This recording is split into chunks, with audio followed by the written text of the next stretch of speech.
two children. For my baby. Rub my seasoning. My name is Brad, and I'm a conservative Republican. Last summer, I happened to come across a video on the internet about the World Trade Center collapse on September 11th. As a kind of demolition hobbyist, I downloaded it and watched it. The title was Painful Deceptions by a guy called Eric Hufschmidt. The video made me angry. I was determined to prove the maker of this video wrong. I purchased DVDs about 9/11 from CBS and PBS Nova, including one made by the Naudet brothers. These were considered the official videos. And after watching them carefully and researching thousands of websites and archives on the internet, literally not sleeping for an entire week, I realized that the official story, not Eric Hufschmidt's Painful Deceptions, was unprovable, unsubstantiated, absolutely wrong. What you're about to see is information you should already know. Our news reporters, government, and media should have made all this material available to every one of us.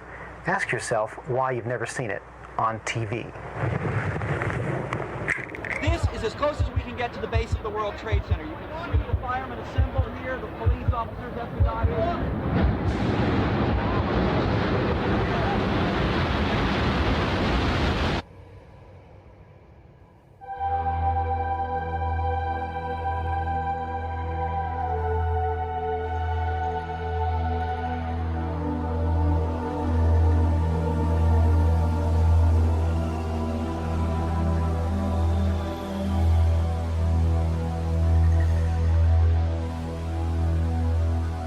On September 11th, we learned that 4 passenger planes were hijacked and taken radically off course. Within an hour, 2 of the planes have flown into the enormous steel towers of the World Trade Center, creating fires and eventually toppling them.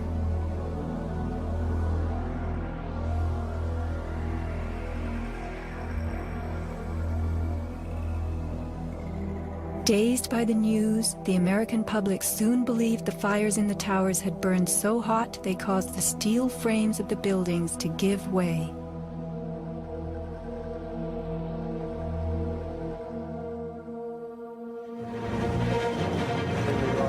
A myth developed, fed by official sources through the media to a bewildered audience. So when it was attacked again, he immediately... Elements of the myth. The impact of the airplanes, gallons of burning jet fuel, steel melting, the buildings failing and suddenly imploding. In a mere 10 seconds, 110 stories hurtled earthward, pulverizing into dust. We ran to the building and went into the... Right from the start, on the street itself, the official story was born. Come out of nowhere and just scream right into the side of the Twin Tower, exploding through the other side. And then I witnessed both towers collapse, one first and then the second, mostly due to structural failure because the fire was just too intense.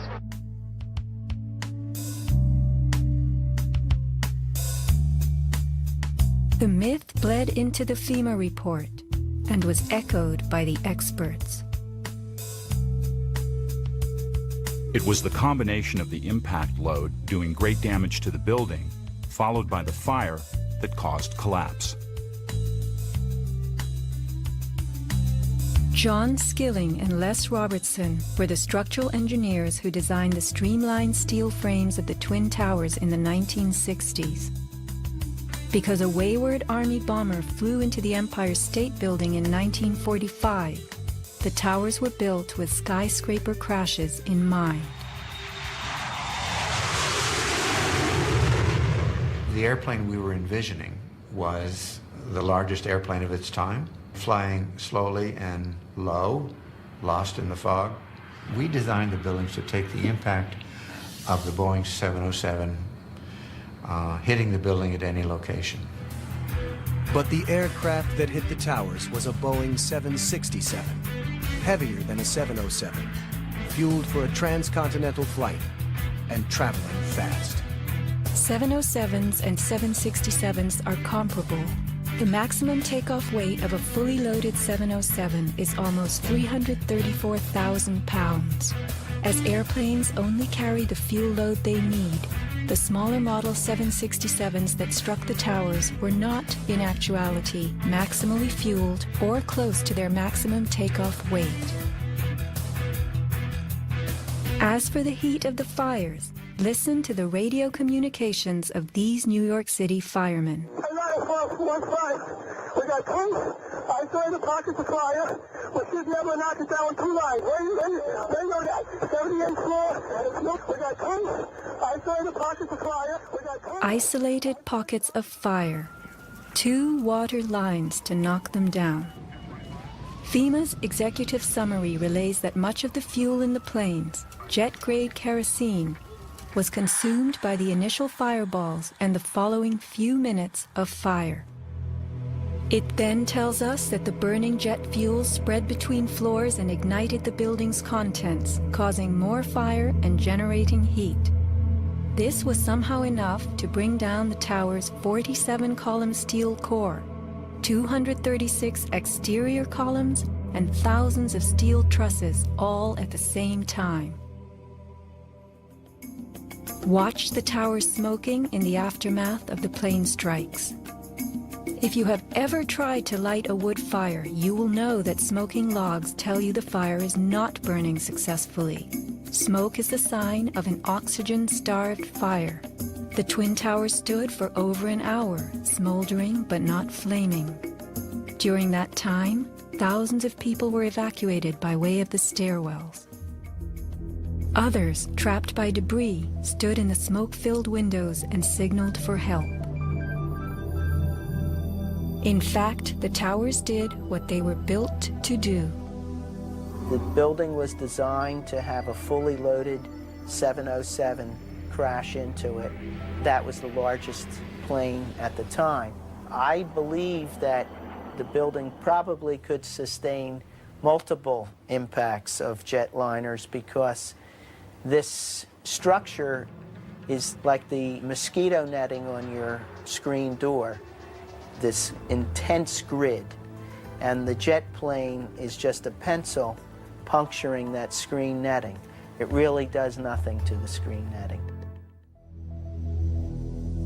The towers were built to withstand 140-mile-an-hour gusts produced by winter storms.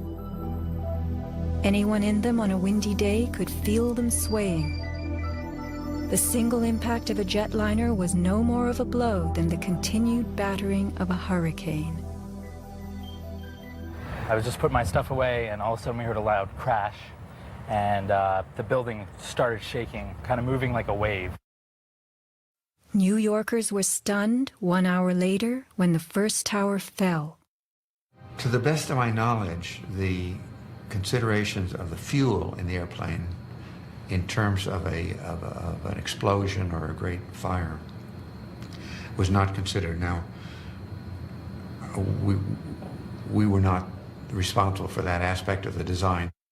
Imagine building expressly for airplane impact, but never thinking of the fuel.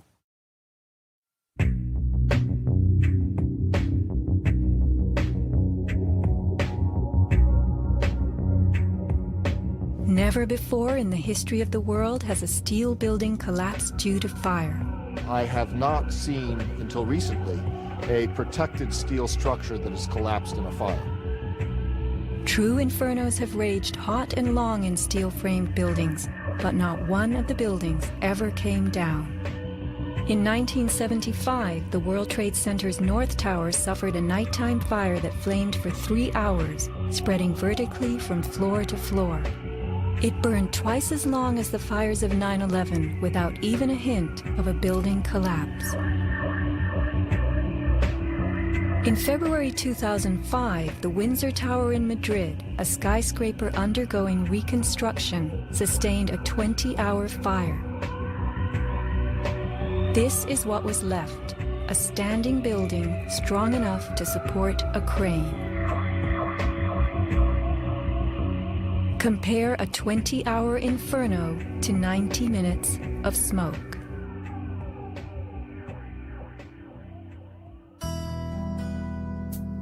Why are buildings made of steel? Strong, light, and flexible, steel frames offer many advantages over wood and concrete, especially where skyscrapers are concerned.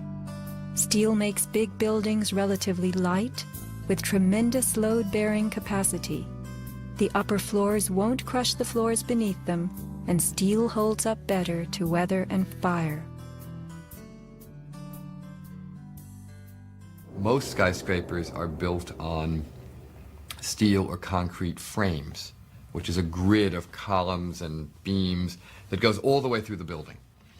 The World Trade Center was different. It was what engineers call a tube structure.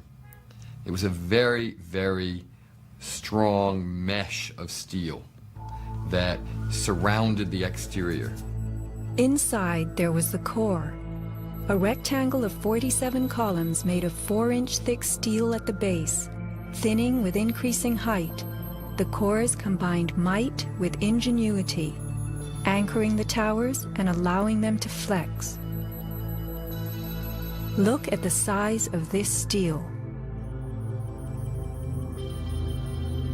Solid, prefabricated floor assemblies, welded metal floor pans placed on top of trusses both welded and bolted to the vertical frames.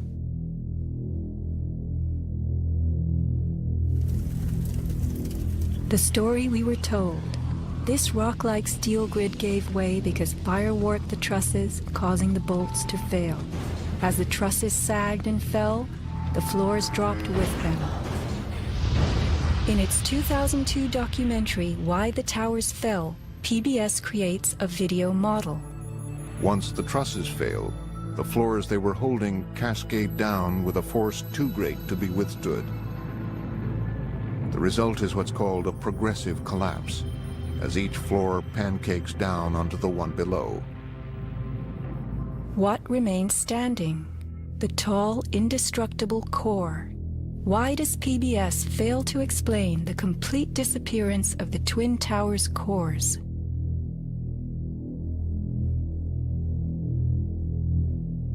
The official story's central thesis is based on heat, temperatures high enough to weaken steel. But people in the towers did not report such heat. Think about it. Neither steel, concrete, nor glass can burn. So what in those buildings could have burned to make such heat? How do these firefighters describe the collapse of the North Tower? We started running, floor by floor, it started popping out. It was if they had detonated. Yeah, as if they were planned to take down a building. Boom, boom, boom, boom, boom, boom, boom. All the way down. I was watching it and running. And others give similar descriptions. At 10:30, I tried to leave the building, but as soon as I got outside, I heard a second explosion and another rumble and more smoke and more dust. And then a fire marshal came in and said we had to leave because if there was a third explosion, this building might not last. Like, it sounded like gunfire, you know, bang, bang, bang, bang, bang. And then all of a sudden, 3 big explosions. We started walking down the stairs. We made it to the 8th floor. Big explosion. Flew us back into the 8th floor. Do you know if it was an explosion or if it was a building collapse? To me, it sounded like an explosion, but it was a huge explosion. Chief Albert Turry told me that he was here after the events that took place this morning. He tried to get his men out as quickly as he could, but he said that there was another explosion which took place. And then an hour after, there was another explosion in one of the towers here. So according to his theory, he thinks that there were actually devices that were planted in the building. Reports of bombs in the buildings, explosions. A CBS reporter to Dan Rather. But I was coming toward the World Trade Center looking for CBS crews and asked a firefighter if he saw any. All of a sudden, there was a roll, an explosion, and we could see coming at us a ball of flame stories high. Listen to the sound of a large explosion right before the South Tower begins to fall. This is as close as we can get to the base of the World Trade Center. You can see the firemen assembled here, the police officers, everybody.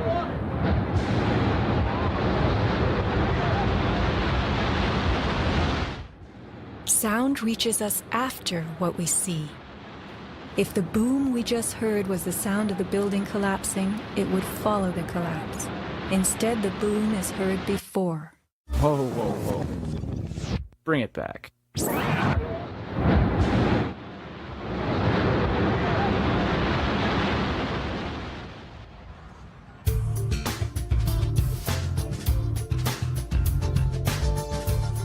Let's consider the characteristics of steel.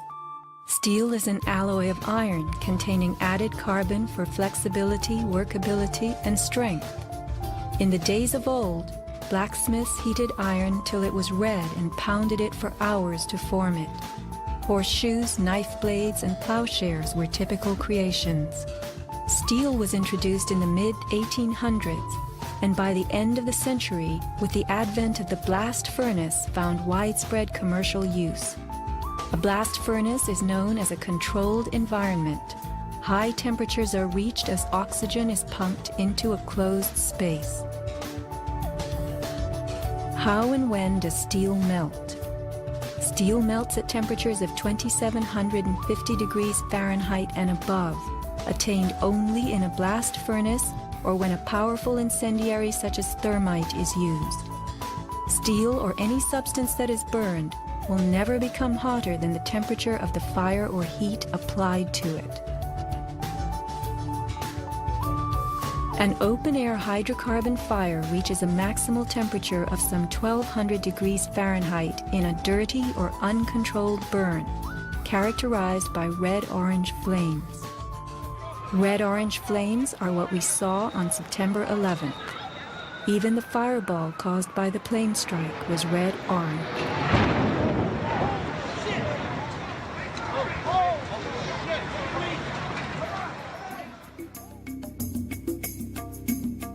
A controlled burn falls between a dirty burn like a fireplace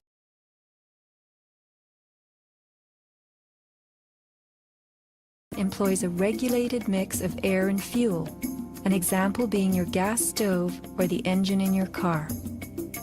You can fire up your gas stove all day long, making soup, roasting a duck, or simmering a stew. Made of steel, your stove will not melt, and nor will your pots and pans.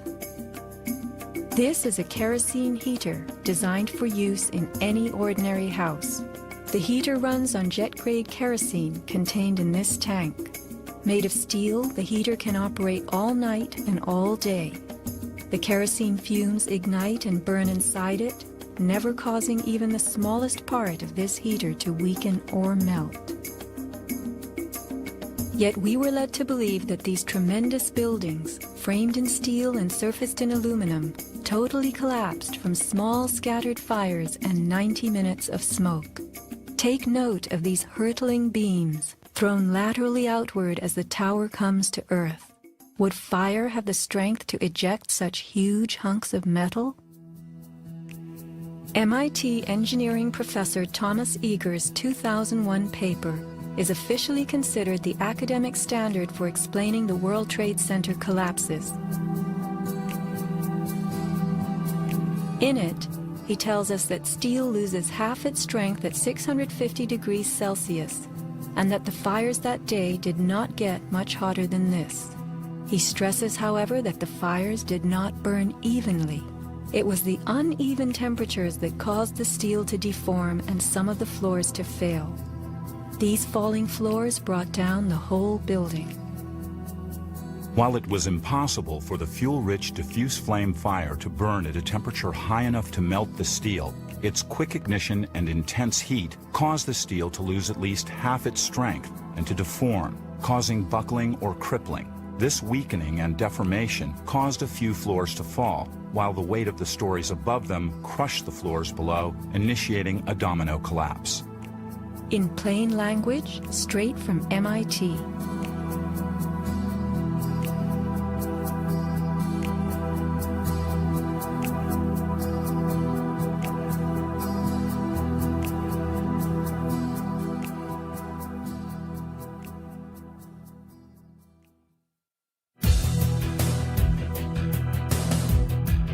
What do falling buildings look like?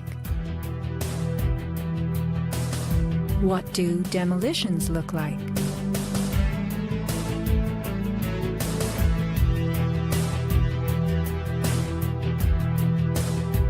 We are seeing typical implosions, characterized by gutting a building's base and then pulling it into itself. Computer-controlled sequencing fires the explosives in a rapid wave. Notice the jets of shooting concrete, the flashes, the pops, the caving of the buildings as they fall into their footprint, the tremendous, billowing clouds of dust.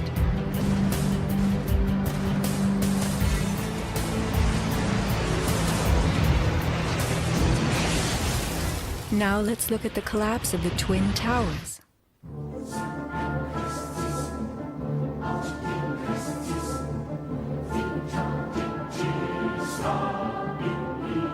We are seeing explosions rather than implosions, a first in demolition history. A sequenced rumble becomes a roar as debris is thrown outward. The damage is not contained. Even the windows are blown from neighborhood buildings. What kind of energy enabled this? Would fire hurl metal and concrete sideways into the air? Here, a 600,000-pound chunk of steel, twice the weight of a Boeing airliner, was flung 400 feet, wedging itself deep into 3 World Financial Center on Vesey Street.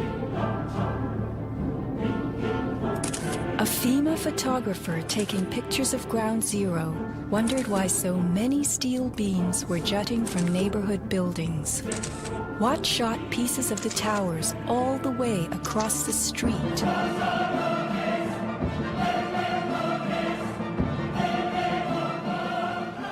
In April 2006, New Yorkers were distressed to learn that bone fragments, human remains from 9/11, had been found on the roof of the nearby Deutsche Bank building.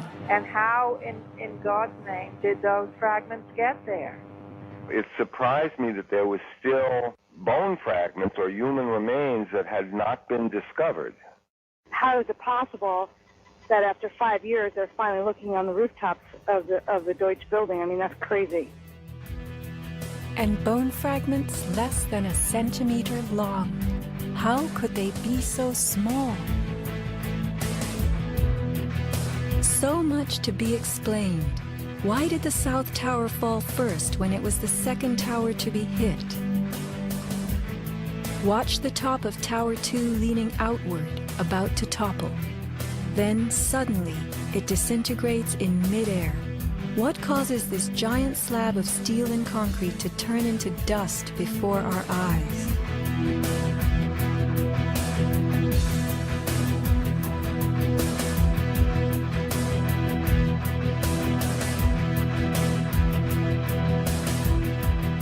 Watch both buildings collapsing straight down, directly into the path of most resistance, which is all the floors and all the mass of the building itself.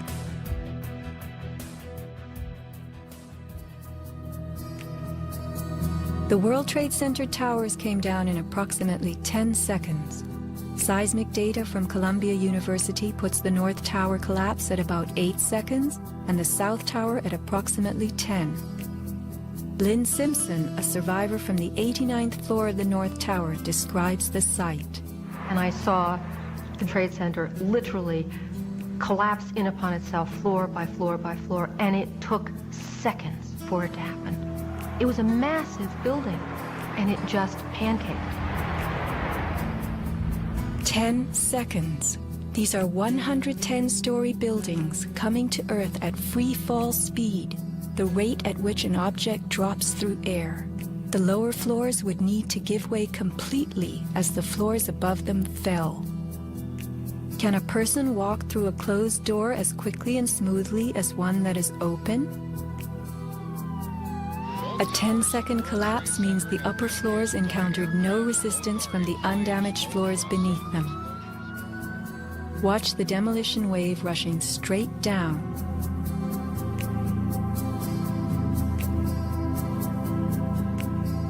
Here the South Tower is half its original height, but wreckage from the upper collapse has not yet fallen this far.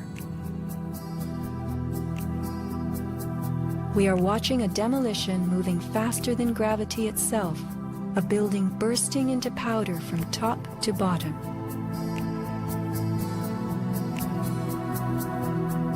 Here, the core of the North Tower finally gives up. 700 remaining feet of giant steel columns, among the strongest ever erected. What force acts upon the core to make it all of a sudden disappear? Eric Hufschmidt, author of the book Painful Questions, is a metal-cutting software engineer. The floors of the World Trade Center towers were on three-dimensional mesh of steel beams. You have to keep in mind now the floor is about an acre in size. There are thousands of joints all over it. In order for the floor to fall down, thousands of joints would have to break simultaneously. And then if you look at the speed at which this came down, less than 10 seconds, you blink your eye and thousands of joints just popped somehow. The only way you can explain that is with explosives. They had to have had explosives placed all over the floors at the primary joints. And then that would explain how all of the joints broke at such a rapid rate. The debris was crashing from one floor to the next. Debris cannot crash through steel and concrete floors as fast as it falls through the air. And there was no slowing. Explosives had to be breaking the joints ahead of the falling rubble, which is why the top half starts off collapsing slowly and then it starts picking up speed. This is a pancake collapse. Why don't we see piles of floors at ground zero?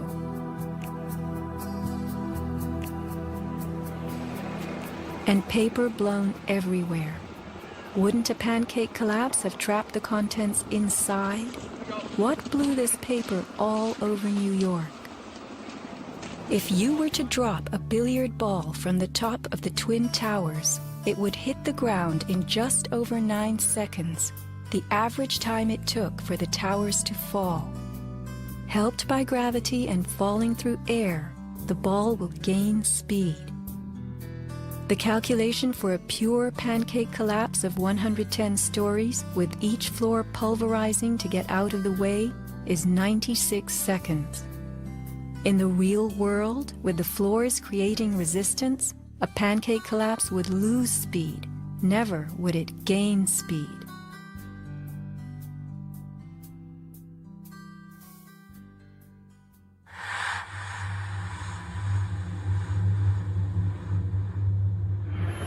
The airplane struck the towers high above the ground. But down in the lobby of the North Tower, marble facing flew off the walls, the windows shattered, all the glass blown out. Right away, a guy from the Port Authority told him the damage was somewhere above the 78th floor. But all you had to do was look around. It was obvious. Something had happened right there in the lobby. You just saw that all the windows were blown out. The lobby looked like the plane hit the lobby. Like the plane hit the lobby. What caused so much wreckage in the lobby?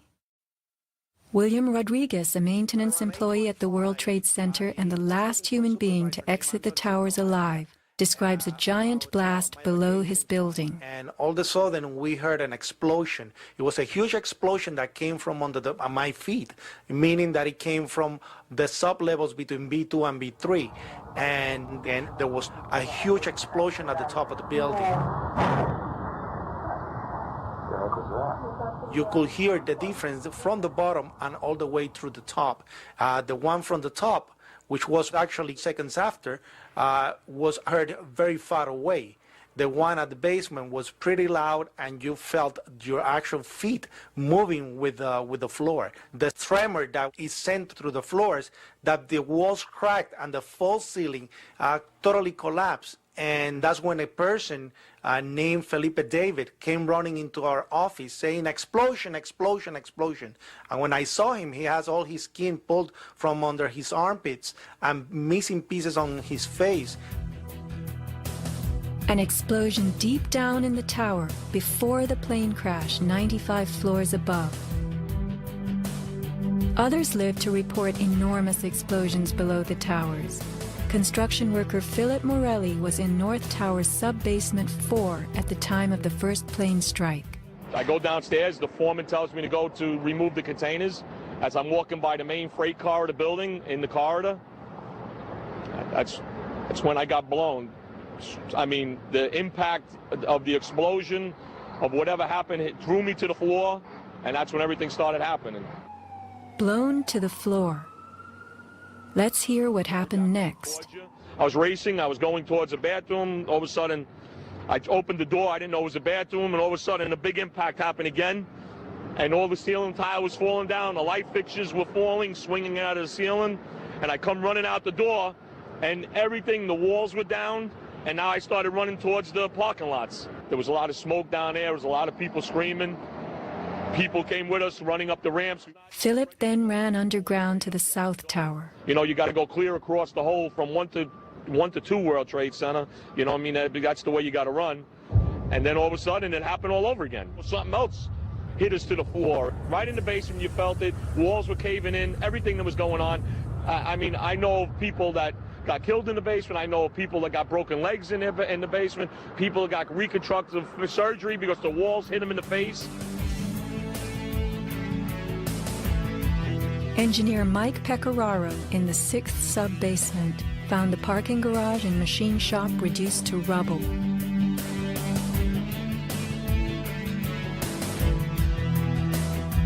Rescue firemen and civilians spoke of hearing explosions throughout the towers. Firefighter Lou Caccioli told People magazine that as he and others evacuated workers, bombs were going off inside the building. Explosions stalled elevators and filled entire floors with smoke and debris. An eyewitness who said there was an explosion on floor 7-8. 7-8. Penetrated dispatch, we've just had another explosion. Warren Street because of the secondary explosion. We've got numerous people covered with dust from the secondary explosion. And we got another explosion on the tower, 1013. 1013 down 2 has had a major explosion and what appears to be a complete collapse surrounding the entire area. Who's involved in the secondary explosion?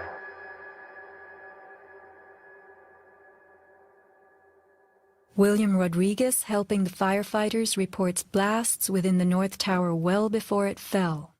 As I went up, I remember listening to small explosions on the upper floors, and these small explosions were not coming from the area of the impact. It was coming from lower floors.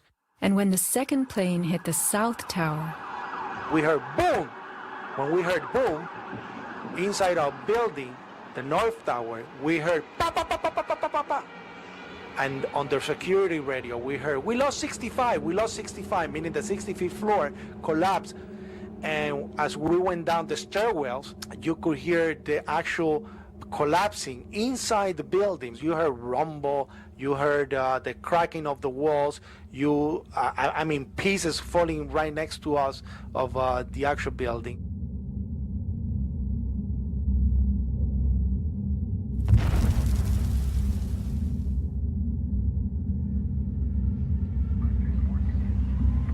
what happened at the base of the towers just before they came down?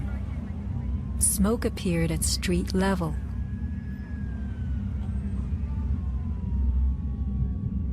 This video was shot from New Jersey.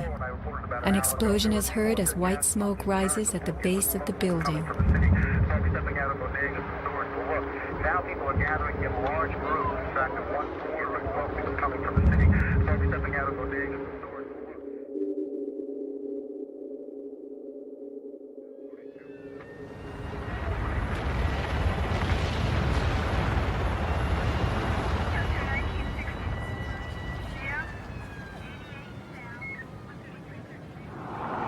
Watch the camera shake on its tripod as a large energy source rocks the ground. 9 seconds later, the North Tower falls. I heard like an explosion and then a cracking type of noise. And then it sounded like a freight train, rumbling and picking up speed. I looked up and I saw it coming down. As I came out of the North Tower, everything started trembling under my feet like an earthquake. The only thing I saw was a fire truck. I ran towards the fire truck and slid right under, when the building started to collapse right on top of the fire truck.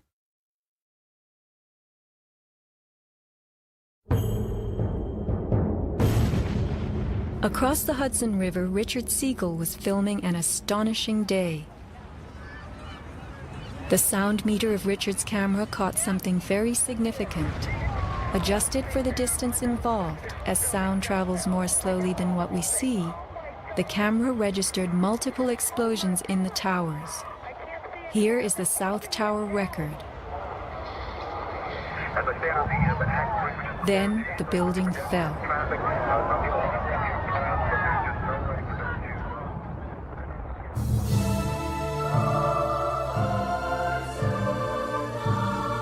Let's look carefully at the collapse itself. Notice the puffs of concrete issuing from the sides of the building well ahead of the collapse wave. Called squibs in demolition language, these are actual explosives, charges firing visibly through the exterior as gravity pulls the building down.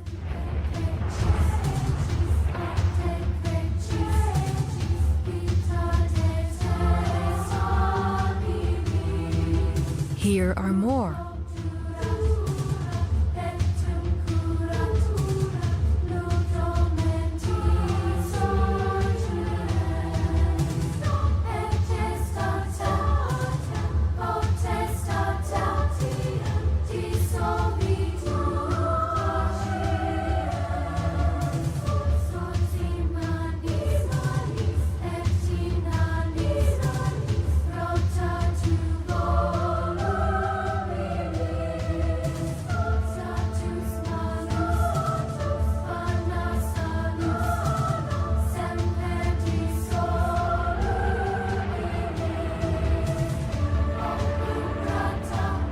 Shattering from the top, engulfed by banana peel plumes, these were no ordinary implosions.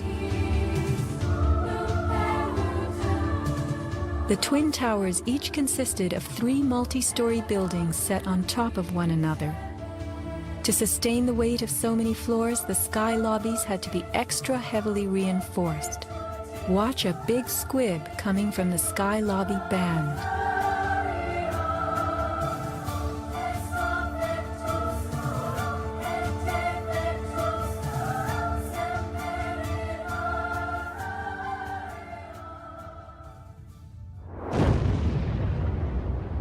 A powerful blast produces what is called a shock wave. Explosions generate extremely high compressional waves that exceed the limits of surrounding air and space, creating a violent force. When the debris started coming down, I was right in the shadow of the South Tower. I was less than 100 yards away. Everybody saw the video over and over again of that cloud chasing people down the street. It was like a tornado. It was like being hit by a wave at the beach, but the wave was intense, it was hot, it was noisy. It was like getting hit in the back by gravel, rocks, like somebody had picked up handfuls of rocks and was just throwing them at you. And the noise kept coming and coming, and one second I was running, and the next second I was flying.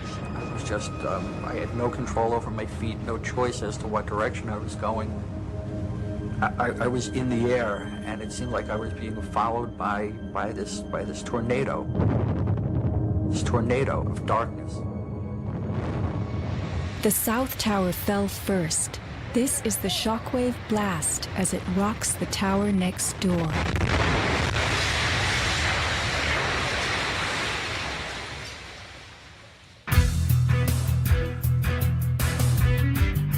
As the buildings fell, they darkened Manhattan, filling the air with billowing clouds of dust and ash.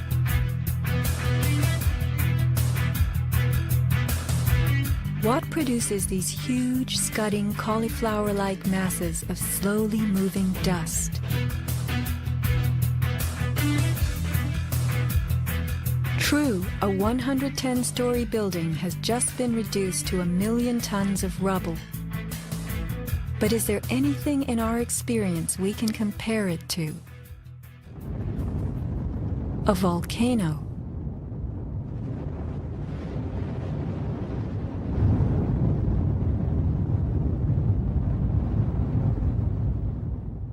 The U.S. Geological Survey website provides us with a definition of a pyroclastic flow as a ground-hugging avalanche of hot gas and debris.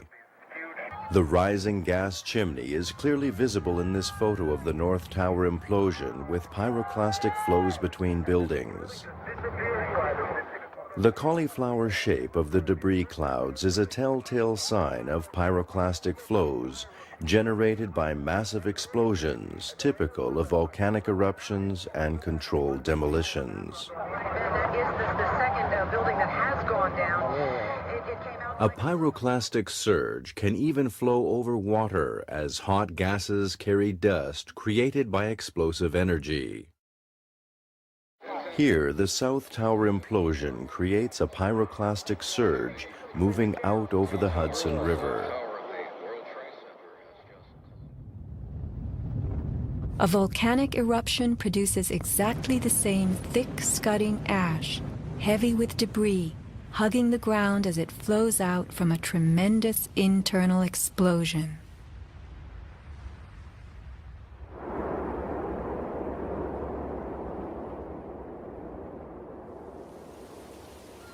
On the southern tip of Manhattan, surrounded by water, huge retaining walls were built below the World Trade Center to hold back the ocean and Hudson River. The bathtub, as it was called, held 7 levels of parking garages, maintenance rooms, and the New Jersey Path train station. After September 11th, the 3-foot-thick slurry walls were found to have shifted up to 18 inches inward. These walls are coming in. These walls hold back the river. So if these walls cave in, this place is going to get flooded out by the river. Let's think about this. A pancake collapse should have left the foundations in place. They had always borne the weight of 110 floors. But something happened in the sub-basements to disrupt them. All the collapse had gone down to track level. So we had 60, 70 feet of wall, totally unsupported. What kind of force could have dislodged so many stories deep underground?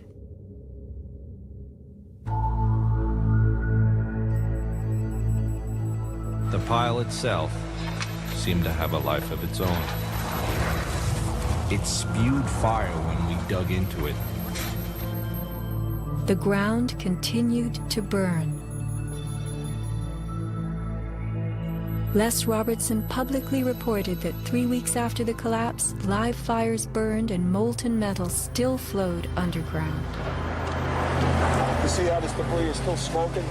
That's from the fires that are still burning. 8 weeks later, we still got fires burning. Steel-toed boots is one of the biggest things. Out still on the rubble, it's still, I believe, 1,100 degrees. The guy's boots just melt within a few hours. In November 2005, physics professor Stephen Jones of Brigham Young University published a 25-page treatise on the collapse of the Twin Towers and Building 7, applying the laws of physics to the official story. From an interview on MSNBC. As we read in the FEMA report, it says here, and I put this in my paper, of course, the best hypothesis, which is the only one they looked at, the fire, has only a low probability of occurrence. Further investigation, analyses are needed to resolve this issue, and Professor, I agree I with am that. sorry that we are out of time, and I'm not sure that... Whoa. You've one other thing I want to mention about... Okay, if you can hit it, okay, hit it quickly. all right. Okay, here we go. Molten metal in the basements of all 3 buildings. Right. And yet all scientists now reasonably agree that the fires were not sufficiently hot to melt the steel. So what is this molten metal? It's a direct evidence for the use of high-temperature explosives such as thermite. Thermite produces molten iron as an end product. Okay. We appreciate your coming on, even if I don't understand your theories. We appreciate you trying to explain them. Thanks. Professor Jones barely got in his mention of thermite. An incendiary used by the military, thermite is a compound of iron oxide and aluminum, which when ignited sustains an extreme heat reaction, creating molten iron. In just 2 seconds, thermite can reach temperatures over 4,500 degrees Fahrenheit. quite enough to liquefy steel. This is thermite melting the engine of a car. We know that open-air fires cannot burn hot enough to melt steel, but metal had melted at the base of the towers. The second product of a thermite reaction is aluminum oxide, visible as white smoke. Was thermite used in conjunction with explosives on September 11th? Watch this very bright substance pouring from the 81st floor of the South Tower.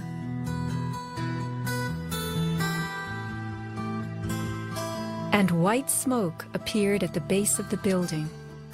Would this be aluminum oxide, the byproduct of a thermite reaction?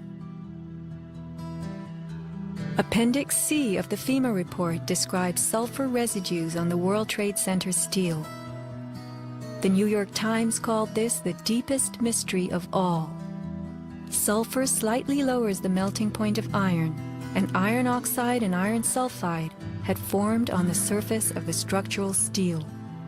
Sulfur used with thermite is called thermate, producing even faster results.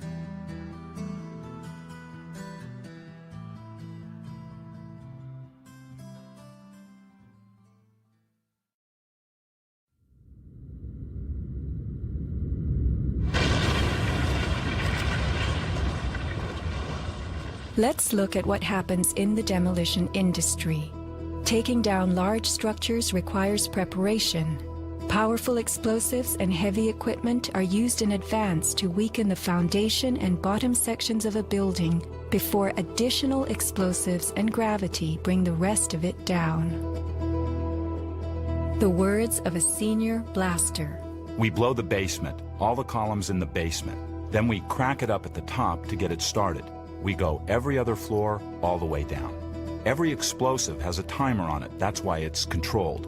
When the columns go, each floor goes down and impacts the one below and keeps going. Here's what demolition experts use in steel-framed buildings: the linear shaped charge. It's a chevron-shaped or V-shaped charge that you can focus at a specific target, and it's lethal. It generates around 3 million pounds per square inch pressure at a speed, depending on the explosive inside the shaped charge, in excess of 27,000 feet per second. Besides the unfathomably powerful shaped charge, blasters have a lot of tricks. There are over 1,000 different types of explosive. Different because they detonate at varying speeds. This is detonating cord, and this burns at about 21,000 feet per second. Comes in all colors, pastels too. With the use of delays, we can control pretty much where the debris lands. We can control vibration. We can control noise levels. Timing and delays are the key to just about everything in our business.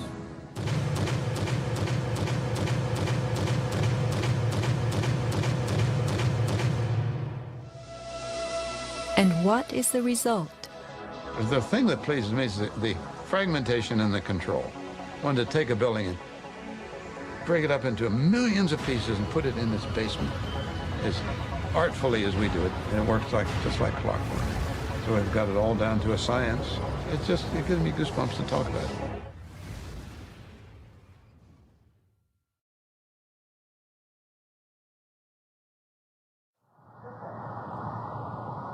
Were the underground explosions intended to blow out the Twin Towers' basements, followed by blasts heard inside the buildings of shaped charges slicing the core? Because of the secondary explosion, we've got numerous people covered with dust from the secondary explosion. Demolition pre-weakening usually takes place well in advance of the final blast, but at the World Trade Center, critical prep work might have had to occur in a very compressed time frame in the panicked aftermath of the plane strikes.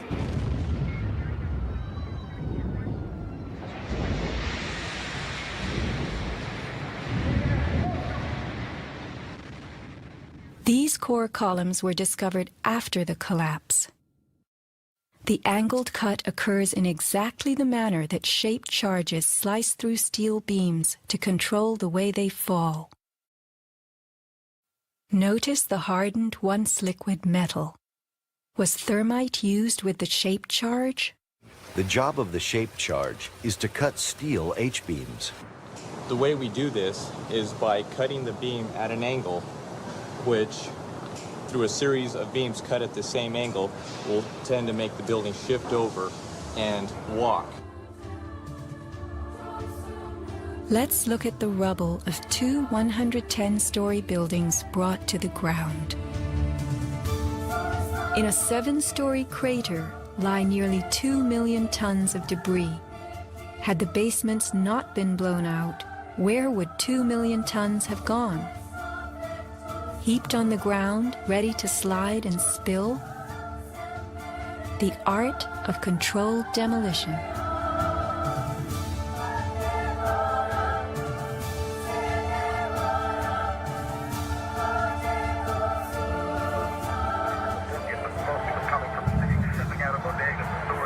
Remember the pre-collapse and mid-collapse explosions caught by Richard Siegel's camera on the Jersey Shore?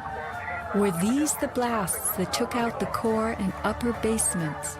Just before the final crumble, a mind-boggling sequence of computer-controlled delays that blew the exoskeleton, pulverized the concrete, to bring the whole structure rolling to the ground.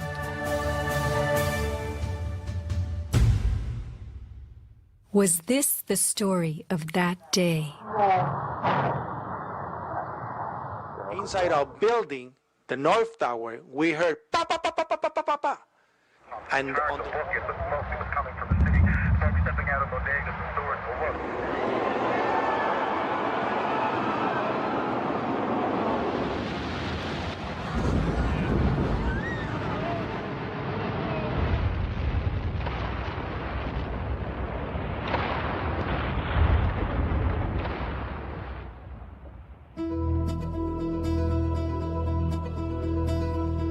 Some people appear to have known the imminent future on that fateful day. FEMA had arrived in New York on Monday night, ready for a bioterror drill. Spokesman Tom Kenny to Dan Rather. To be honest with you, we arrived on late Monday night and went into action on Tuesday morning. And not until today did we get a full opportunity to work the entire site other than the spot at Church and Day to which we were deployed. And Rudy Giuliani, mayor of New York, tells ABC's Peter Jennings that he was aware the towers would be coming down. What is going on now is a massive rescue effort. Do you believe it's hundreds or thousands? I really don't want to say right now, Peter. I think it's going to be a horrible number. I saw people jumping out of the World Trade Center. I saw some of the firefighters who I know going into the building. And we were in a building in which we were trapped for about 10, 15 minutes. And we set up headquarters at 75 Barclay Street, which was right there with the police commissioner, the fire commissioner, the head of emergency management. And we were operating out of there when we were told that the World Trade Center was going to collapse. The World Trade Center was going to collapse. It was going to collapse. It was going to collapse.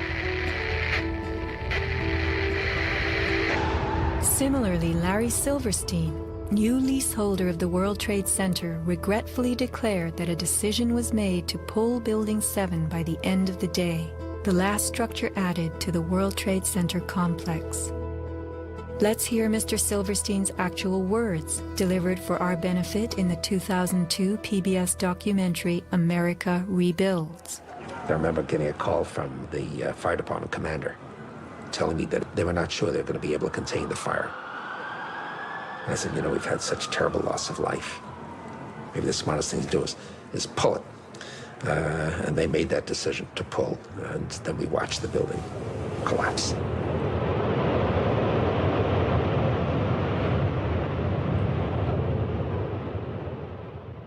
Blast, shoot, blow, and pull are terms used in the demolition industry to refer to bringing down buildings, bridges, and other structures. Because I actually blew the hospital down that I was born in. Originally, we had figured to shoot it, let it drop straight down. Then, watch Demolition Dynamics attempt a big blast.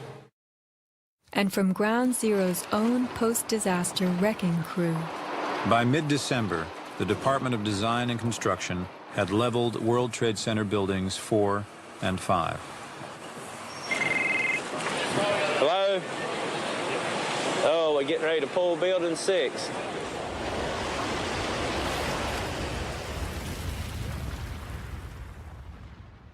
Silverstein, a commercial real estate tycoon with international political connections, acquired a 99-year lease on the World Trade Center complex in the spring of 2001.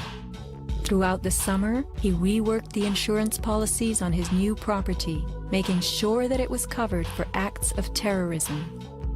Explicit in the lease agreement was Silverstein's right to rebuild the complex if it were destroyed. After 9/11, Mr. Silverstein fought his insurers in court to obtain double his policy limits for the destruction of his property, maintaining that the double hijacking constituted 2 disasters caused by terrorists, not just one. He won and was awarded over $7 billion, a magnificent return on his original $15 million investment. My first reaction is to think about the families of those people, the tragedy, the magnitude of it. However, I firmly believe that we should rebuild.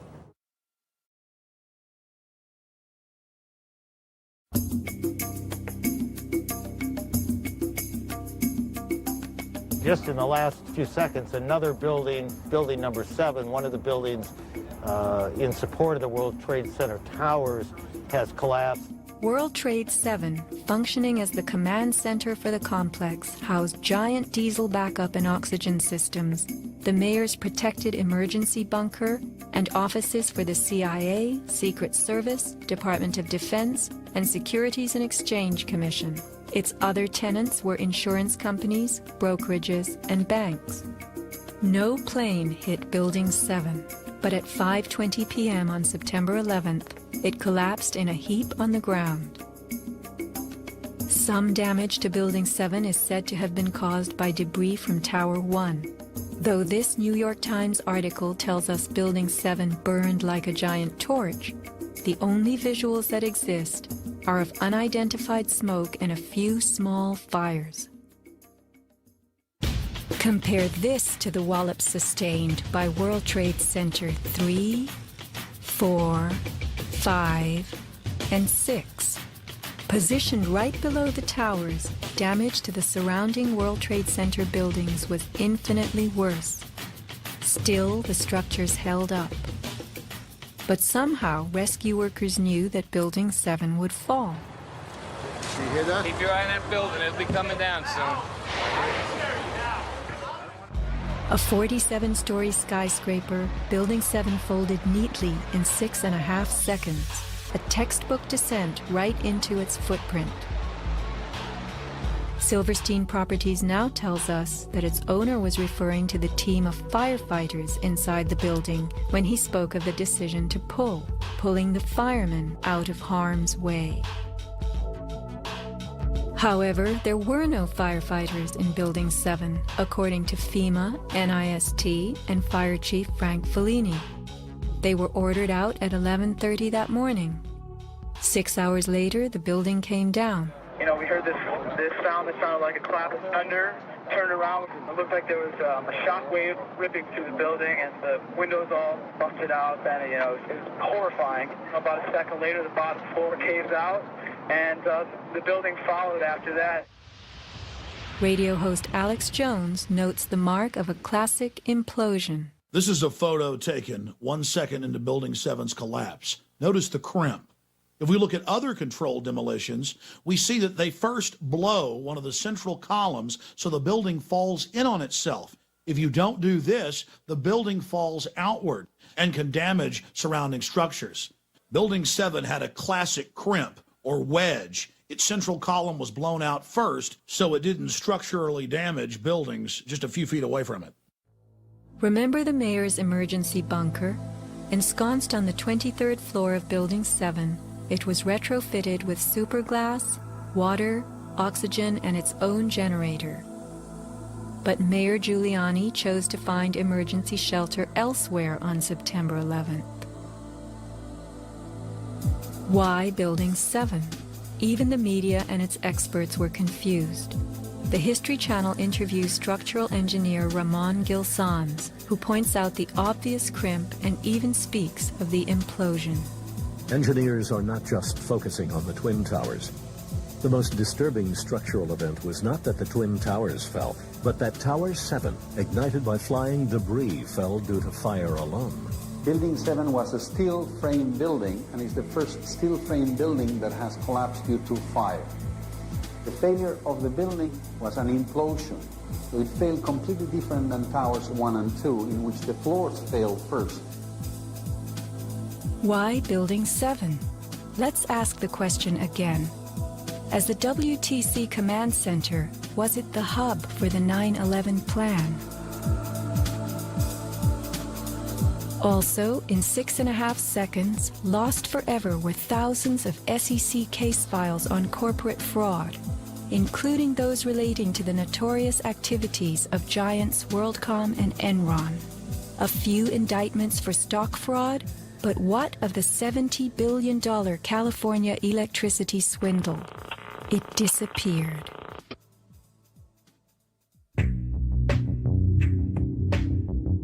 No one died in the collapse of Building 7. It was vacated well in advance of its implosion, but not the Twin Towers. Why weren't police, firemen, and civilians in these buildings told what to expect?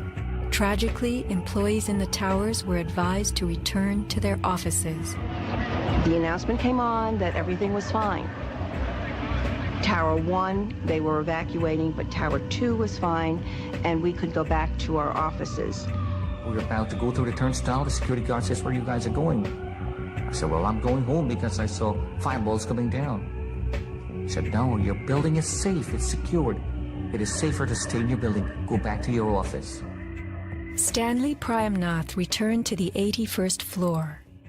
Then, I just happened to raise my head looking straight towards the Statue of Liberty, and what I saw was a giant airplane coming straight towards me. the South Tower was hit between the 78th and 84th floors. Trapped on the 81st floor by crushing debris, Stanley was rescued by Brian Clark. Slowly and painfully, they made their way down a stairwell to freedom. Outside, Stanley had a feeling of uncanny prescience for what was to come. And we peered through the railing up through the trees at the tower, and Stanley said, "You know, I think that tower could come down." And I don't know why I'm telling this man this building is going. But I knew it was not over. I said, "There's no way. That's a steel structure. That's just draperies and carpets and furniture burning. You know, there's no way." And I didn't finish my sentence when the tower started to slide.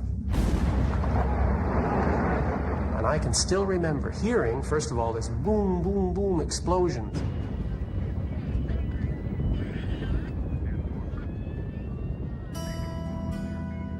Not all were blessed with intuition or foresight. Joseph Milanowicz reached his son Greg by cell phone. Greg at that time, I could tell by his voice, was scared. He said to me, "Dad, can you get in touch with someone and tell them that there's about 20 of us on the northeast corner of the 93rd floor." Greg had been about to leave the South Tower after the North Tower was attacked, but was told it was safer to return to his desk. A couple of times he said, "Why did I listen? Why did I listen?" Who was a director in the company that provided electronic security for the World Trade Center and Washington's Dulles Airport, both involved in September 11th? None other than the president's younger brother. From 1996 to 2000, Securacom installed what was referred to as a new security system at the World Trade Center. Wirt D. Walker III, a cousin of the Bush brothers, was CEO of Securacom from 1999 until 2002. Interestingly, these facts have not been made public. Was it only a security system that was added during those years, or was it also the wiring for a long-awaited plan? Scott Forbes, an IT specialist in a firm that had leased space in the South Tower since its erection, reported an unprecedented power down in his building for almost the whole weekend prior to 9/11. We were notified 3 weeks in advance of the power down by the Port Authority. That was relatively short notice to plan to shut down all of our banking systems. It was a big deal. It was unprecedented. We had a data center on the 97th floor, so our originating servers were all there. During that weekend, the power down meant that there was no security. The doors were all open, basically, and also the security video cameras were all off. But there were guys in overalls carrying huge toolboxes and reels of cables walking around the building on that weekend. Employees were notified that internet cables were being upgraded. But who were the strange workmen, and what were they really doing? All the power was shut down. If there was a power down, that meant that everything was gone in terms of security, in terms of access to the building, so anybody could have gone there and do any kind of setup. Having worked overtime to get his company's servers back up, Scott took the day off on September 11th. As he watched the towers collapse from New Jersey that morning, he was sure this had been the purpose of the mysterious weekend work. Scott notified many authorities, including the 9/11 Commission, about the unusual and lengthy power outage, but was ignored. Ben Fountain of Fireman's Fund spoke of unusual evacuations ordered at the Twin Towers during the weeks before September 11th. Others reported that the security alert was inexplicably lifted 5 days prior and bomb-sniffing dogs were removed. What would the dogs have discovered had they remained on duty?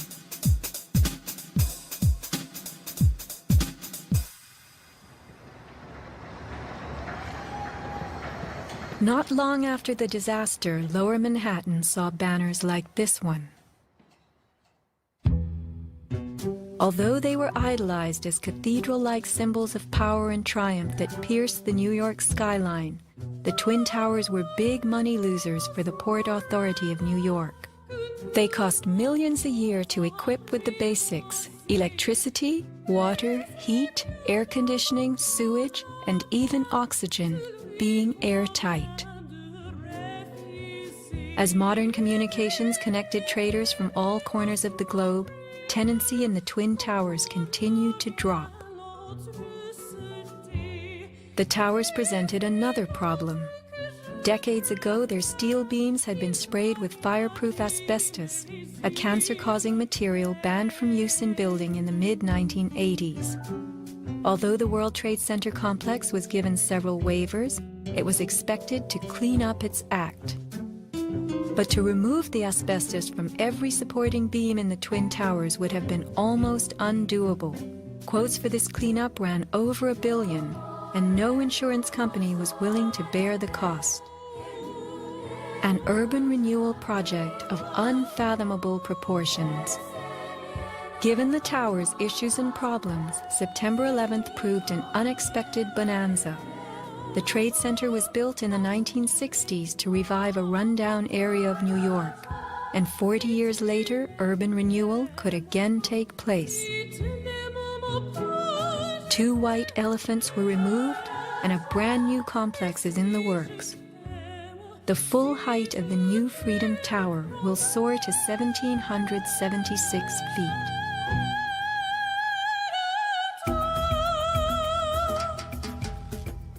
The suffocating dust that engulfed Manhattan was much more than dust. It was pulverized concrete, glass, metals containing lead, mercury, dioxins, benzene, and of course asbestos. None of that was healthy for any living thing. Today, thousands of rescue workers have developed lung cancer and serious permanent health conditions. And the rescue dogs continue to die. What you had was a ground-level municipal incinerator that smoldered for months, burning up the most heavily computerized building in the world.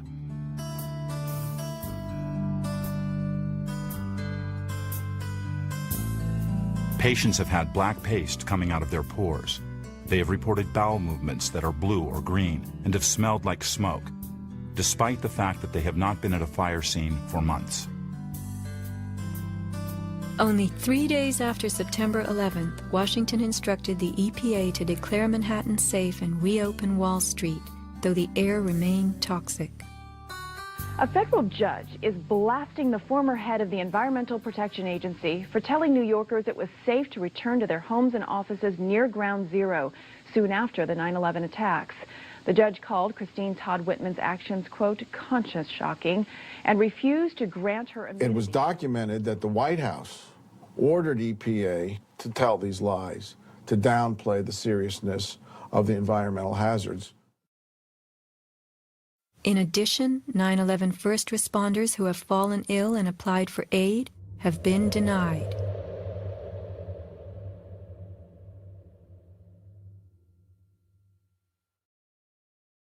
Asbestos plays a part in the myth of why the Twin Towers fell on September 11th. The steel had been sprayed with a lightweight fireproof foam, which, while cheaper, was much less adhesive.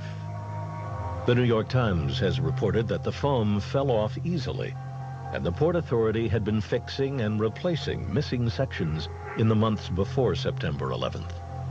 But even if the fireproofing had been perfectly applied, the impact of the plane crashing into the North Tower was so powerful, it simply blew most of it off, allowing the fire to attack the steel beneath.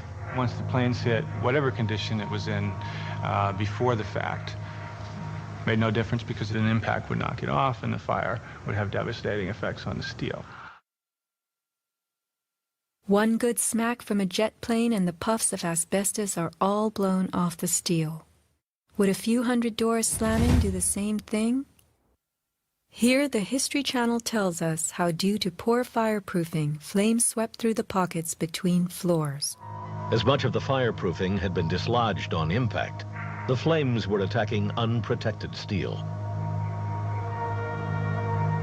When steel is not protected, the strength reduces very fast. When you get to about 1100 degrees Fahrenheit, you lose about half the strength of the steel. The fire inside the towers may have reached temperatures of 2500 degrees Fahrenheit. The New York Times has reported what happened to those steel floor trusses then. The steel did heat up and it became softer and softer, almost like licorice. And eventually, all the steel had been weakened in this zone. 40 years ago, the steel used to build the World Trade Center was certified by Underwriters Laboratories, a global product compliance and public safety guardian. Let's hear a lone voice that spoke out from this enormous company. My name is Kevin Ryan, and I'm formerly a manager at Underwriters Laboratories. I was fired from my job 5 days after sending a letter to a government scientist at the NIST, questioning the report that the NIST had recently released in October of 2004. I wrote this letter because I had serious questions about what I saw in the report. Those questions went back to September of 2001 when UL's CEO came to our location in South Bend. He told our entire staff that the World Trade Center steel had been certified by UL, and he said that we should be proud of how long the buildings had stood. Over the next 2 years, I did some research and found some very disturbing facts, including that the steel had been disposed of in an unprecedented manner. Once I discovered those facts, I sent a written question to UL CEO asking him about these things and what he was doing to protect our reputation as a company. He replied in writing to me that UL did, in fact, test the steel. He talked about the quality of the sample and how well it had performed in the tests. And he said that our company had tested the steel and that it had done beautifully. After that, he asked me to be patient and wait for the NIST report because UL was working closely with them. I saw this report in October of 2004, and in November, I sent my letter to NIST asking for clarification. I felt it was an obligation on my part to ask the questions, since no one else seemed to care to. After the 1993 bombing, the fireproofing in both buildings was updated considerably. But when you look at the NIST report, you don't see any testing that showed that a 767 would widely dislodge the fireproofing under any impact, let alone so far from the point of impact. So now we've been left with a new theory that is not really a theory at all, but only a collection of vague statements. The NIST report represents what can really only be called anti-science. They started with their conclusions and worked their way back to some leading hypotheses. When the results of the physical tests showed that the temperatures were far too low to soften steel, and that the floors could not have collapsed, and that the fireproofing could not have been widely dislodged, the NIST ignored these results and built a black box computer model that no one can argue with, and that would spit out the right answers. Today, anyone who's conscious enough to know what's happening in the world knows that most government policy is being driven by this false story. Crack down and punish the perpetrators of this attack. This is being seen on Capitol Hill as another Pearl Harbor, as another Pearl Harbor, as another Pearl Harbor. The steel in dragon-like lengths and contortions spoke for itself. Bent, deformed, without cracks. I found it hard to believe that it actually bent because of the size of it and how there's no cracks in the iron. It bent without almost a single crack in it. It takes thousands of degrees to bend steel like this. Typically you'd have buckling and tearing on the tension side, but there's no buckling at all. There's no buckling at all. Here is the meteorite, molten iron fused with concrete. And architects, engineers, people who work with steel, welders have just never seen the level of destruction and the level of deformation of this material in our lives. It is true that heat expands steel. In a fire, steel members may swell and bend slightly. But this, how could these huge tangles have been created? The steel below the towers had melted at many thousands of degrees. Since metal conducts heat, were these twisted remains formed by high temperatures wicking their way through a gridwork of steel?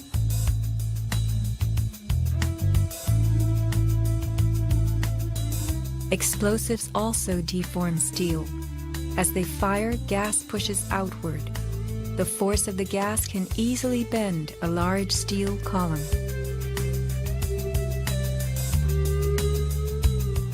Two kinds of debris, huge shattered columns that could break a truck, combined with matter that was near pulverized. You have two 110-story office buildings. You don't find a desk. You don't find a chair. You don't find a telephone, a computer. The biggest piece of a telephone I found was half of the keypad, and it was about this big.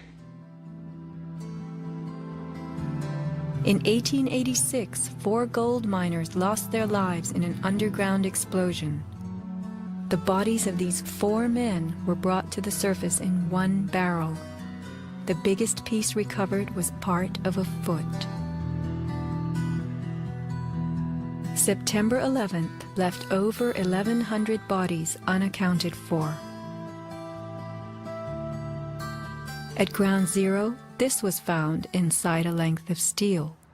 And before they sealed this up with the sheetrock and all the building materials on the interior face, the workers would sometimes put beer cans, and the newspaper that we found, the New York Times paper, we found in a similar spot to this.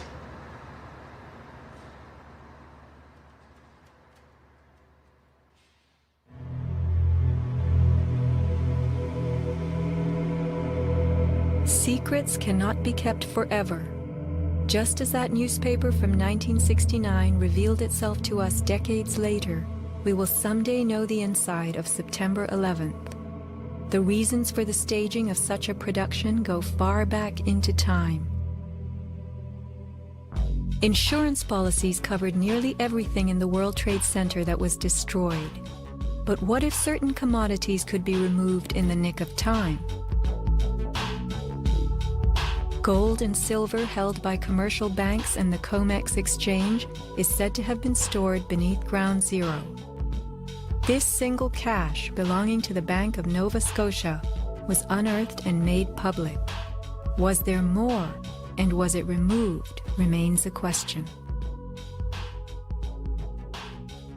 As last survivor William Rodriguez climbed the stairwell to rescue people, he remembers a very strange thing. As I stood there on the 33rd floor, I heard very strange noises on the 34th floor.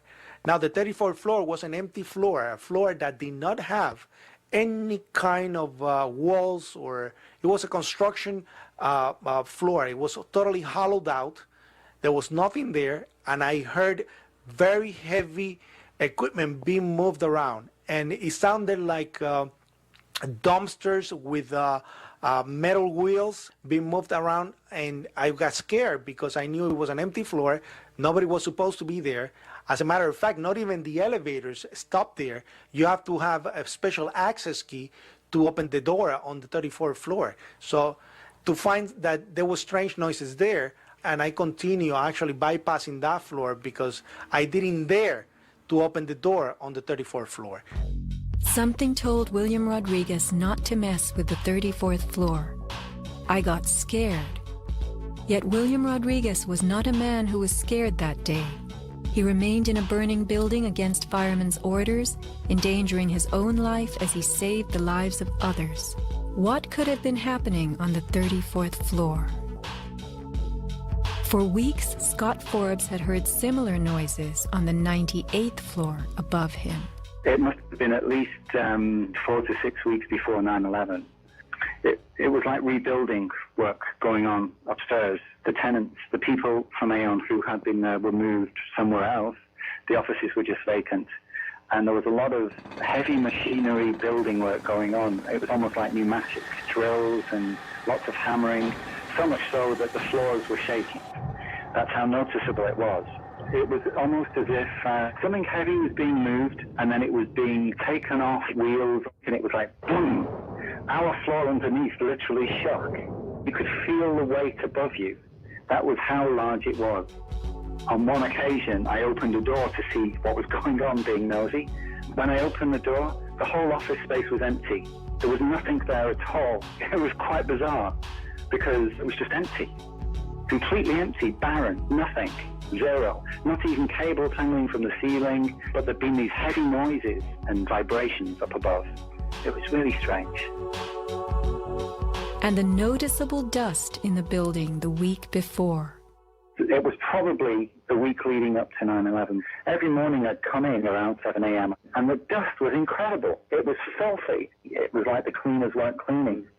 Right where the windows were, there was a sill which enclosed radiators. I was sick to death of the dust which was appearing on the windowsills.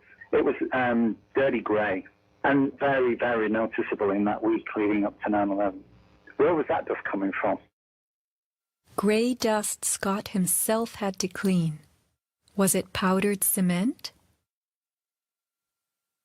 The steel columns of the Twin Towers formed an endo and exoskeleton. Had something been placed around the edge of the building, holes been drilled to contain it? Was the dust in those final days a telltale sign? As white elephants, the buildings were full of vacant offices. Tenants could be temporarily moved around for upgrades as Aon was, and a plan arranged to perfection. Was the strange construction that could be heard but not seen going on all over the towers? Larry Silverstein took possession 6 weeks before September 11th, when the strange construction began. Were the sounds that scared William Rodriguez the last of the rats as they left a sinking ship?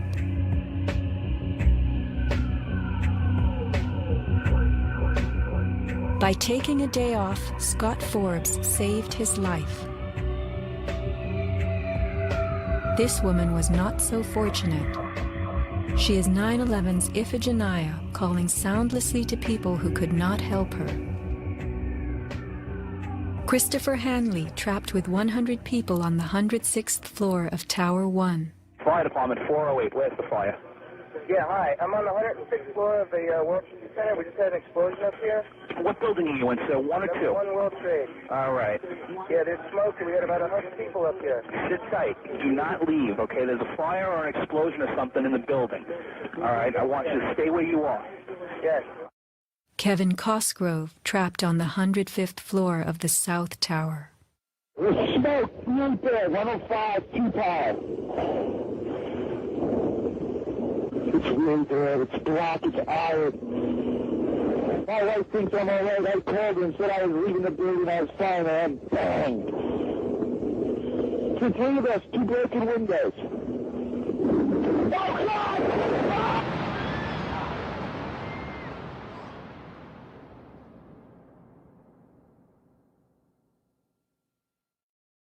Let's not forget these people whose fate on this day was decided for them.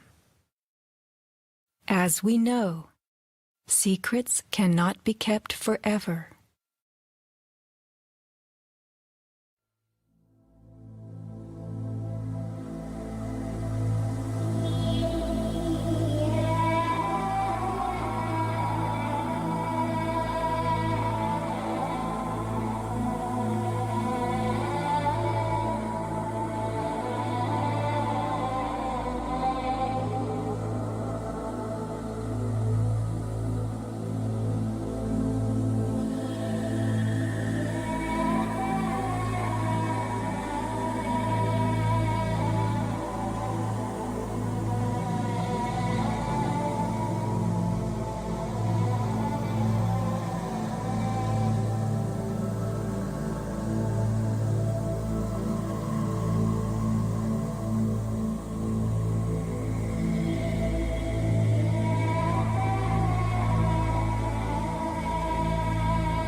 When I reach the place I'm going, I will surely know my way, and I will turn and look inside me and bid farewell to one more day.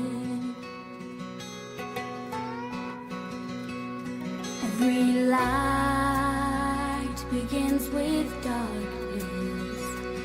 Every flower is one to see, and with the sun and wind to taste us, we are bound to be released. I will fly beyond this valley.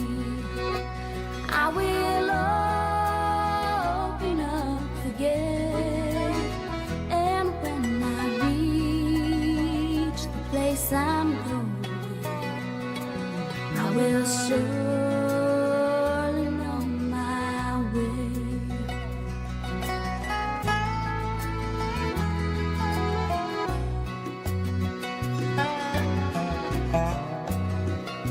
We have hands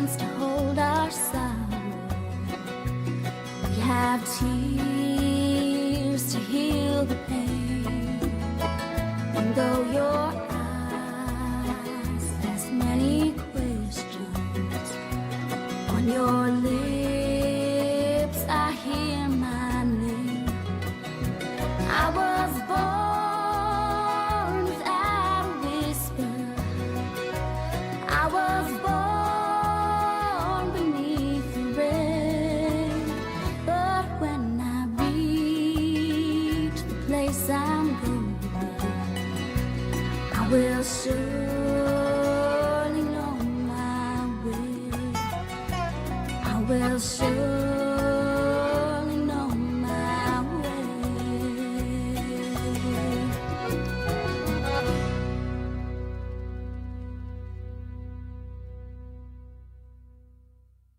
So are you tired of editing? Me? Yes. No. Are you filming me?